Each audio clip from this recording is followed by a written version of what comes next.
তো hello, welcome to my new blog. আর আজ পয়লা বৈশাখ, সবাইকে বলি যে সবাই ভালোভাবে থাকবে আর পয়লা বৈশাখ ভালোভাবে কাটাবে। আর সকাল সকাল চলে এসেছি মায়ের কাছে যাবো বলে। মায়ের জন্য কিছু জিনিস নিয়েছি।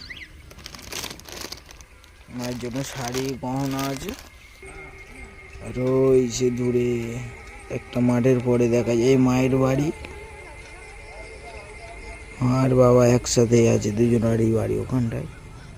চলো ওখানটায় যাই, তারপর দেখা যাচ্ছে। ভিডিওটা কন্টিনিউ করছি। তো ভাই, ভিডিওটা আমার যে দেখো, তো সবাইকে বলবো একটু সাবস্ক্রাইব এবং ফলো করে দেবে। আর কেউ যদি আসতে চাও কমেন্ট করবে, তাকে নিয়ে আসবো। খুব সুন্দর জায়গাটা, মায়ের মন্দির। আর নেক্সট ভিডিওতে আবার যেগুলো নিয়ে এসেছি সেগুলোকে দেখাবো যে কি করলাম বা না করলাম। আর এখন নাথের পুজো হচ্ছে, তো একসাথে তো সব ভিডিও দেখানো যেতে পারে না, কারণ অনেকটা বড় হয়ে যাবে। ফেসবুক আর ইউটিউবে ওখানটাই নেবে না, আর কেউ দেখবেও না হয়তো বড় ভিডিওটা। শর্ট করে দেখানোর চেষ্টা করছি। তো নেক্সট ভিডিওতে সবাই ভালো থাকবেন।